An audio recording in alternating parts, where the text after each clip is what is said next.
Hello everyone, this is Glass Half Dead coming to you from the end of the video where I'm playing the footage in the background just so you know there's actually footage in this thing and not just still pictures. Little message from the end, I've set up a Discord and I've also started to stream on Twitch. The Division 2, might do some other games as well. Links to those are in the description if you want to follow me there, chat to me in Discord, on Twitch, whatever, that'd be awesome. Anyway, let's get into the battle report. Hello everybody, Glass Half Dead here, and today we're doing a slightly different battle report. We're starting off with a still screen of the mission we're going to be playing. It's Forgotten Data. We can see it all here.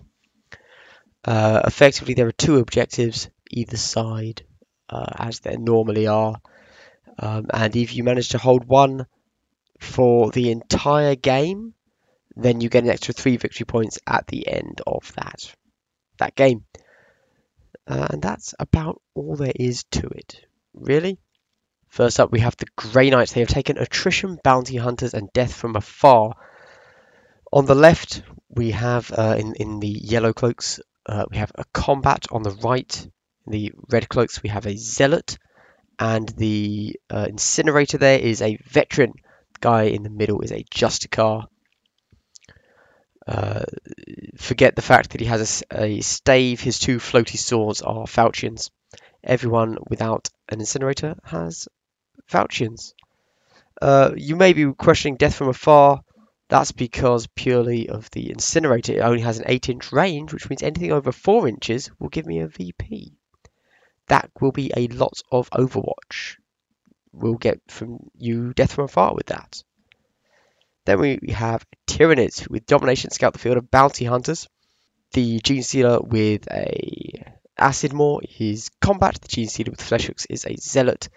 And the Tyranid gunner there is a heavy. The guy in the middle is just a standard leader with nothing special. Yes, I've done weird conversions. Obviously, domination and scout the field are both obvious choices for these two, or for this faction, because they have the weight of numbers. They could just sit on the objectives, run around, no problem. And bounty hunters, because they didn't really like anything else that was there.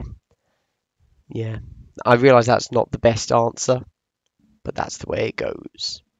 And here we have the opening deployment. It's getting pretty crowded up there for the Tyranids, and it's only, I think it's a 12-man team, maybe 13. I would not like to see this map with a 20-man team. Down on the left with the Grey Knights, the plan is to veteran move the incinerator up, get the door open, charge up there. I don't do that though. And then the 3 guys are going to go out the main way, the intention being to charge and really get stuck in. The Tyranids, who knows what they're doing? Gene Stealer turn 1, no combats, obviously. These two termagants open doors. He got a good advance. These two got poor advance. That's why they're so far behind. Did not use the veteran move. No need with the Tyranids. This guy got a really good advance and has managed to take both scout the field and domination.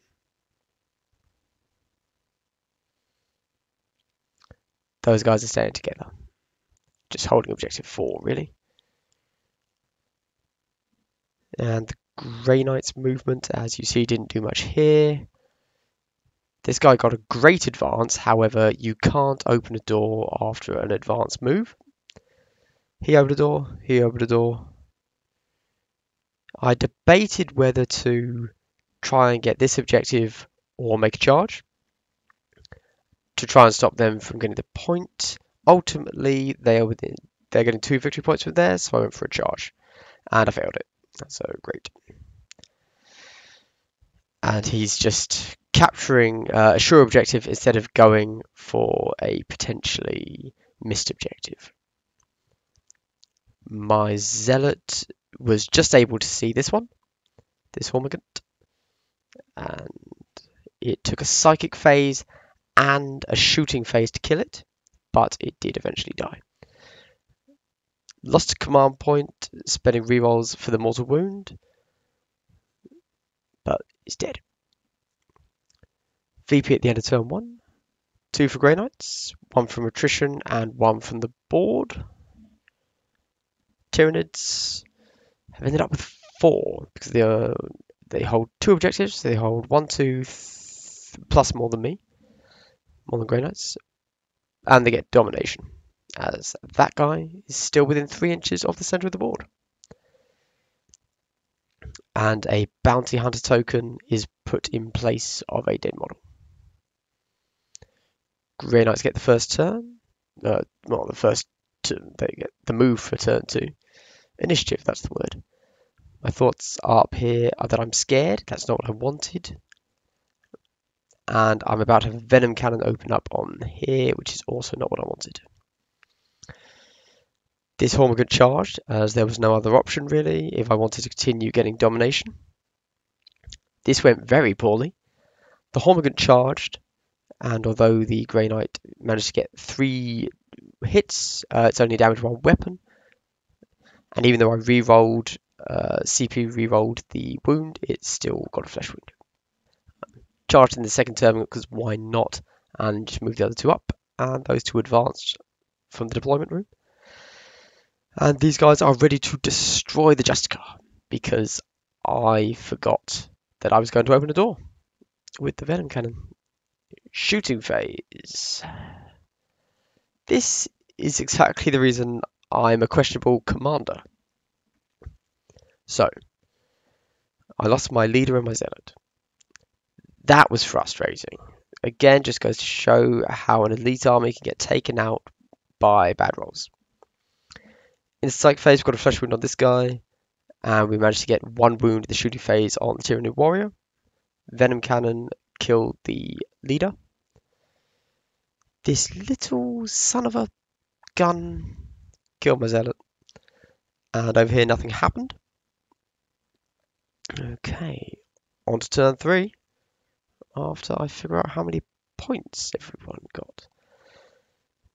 If I had remembered, the Hormigant could have consolidated after winning the combat there, ended up in this quadrant, and they would have also got Scout the Field.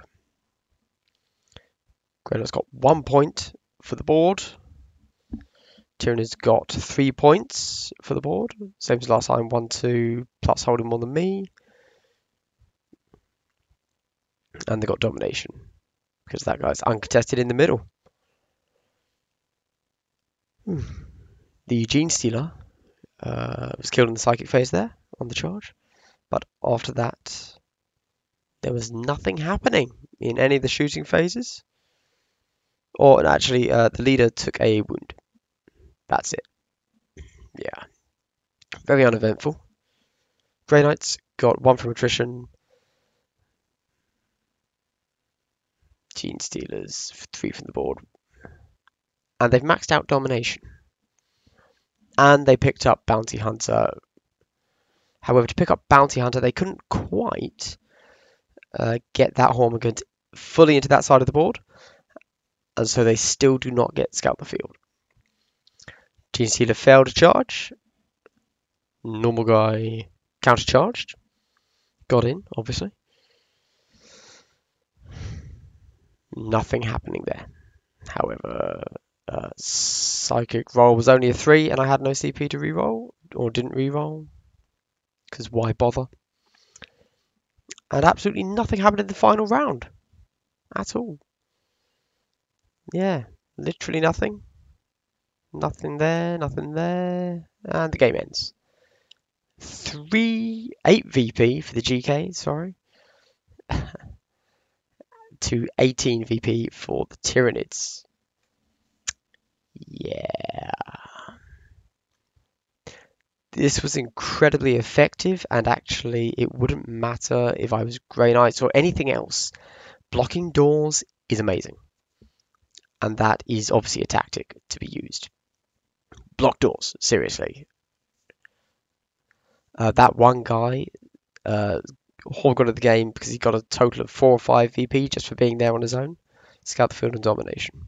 And that's the end of this battle report. I'm just running the footage in the background for you guys, just so there's something on the screen, really. What did you think of this new style of battle report? I tried to make it a little bit snappier than the last week's battle report, but yet a little bit more interesting and hopefully a little bit more engaging and in-depth than my standard slideshow battle report. Or is the shaky cam super annoying? I don't know. Anyway, I guess my main takeaway was dice can screw you, especially my zealot. Yeah, and really with that incinerator, I should have just fallen back. I should have fallen back and at the very least allowed the combat specialist to take the charge. Because without doing that, literally nothing happened in that part of the board for the entire game. My incinerator didn't kill anyone. They didn't kill anyone. It was very boring. The reason I didn't fall back at the time is because I don't like falling back because I was in such a rush to try and get through to get VP that I thought, oh, you know what? It's only one Hormigant. I'll be able to kill it. I couldn't kill it. If I got my combat in there, 3 attacks with a falchion, he should have been getting kills. Tactical error. And obviously, yes, I did mess up with allowing my Justicar, my leader, to just be right in the middle of a hallway when a Venom Cannon is then facing it. So, learn some lessons. Doorways, choke points, really important. Don't try and face tank Venom Cannons. There you go. We live and learn, right? We live and learn. Okay, well, this has been Glass Half Dead. Please let me know what you think about this style of battle report. Would you like more of this style? Shall I go back to just having slideshows so we can really dig into my thoughts on things a little bit more? Or did you actually like this slightly faster rundown of things? Let me know in the comments below. Also, heads up guys, I now have a Discord, which I'm trying to do as a thing, I guess. I'm also starting to stream The Division 2. So if you want to hop into the Discord or watch me stream, there are links in the description. That'd be really cool if you could do that, I guess. Thanks. Anyway, this has been Glass Half Dead saying goodbye. Goodbye. Have a nice day. Yay. Woo.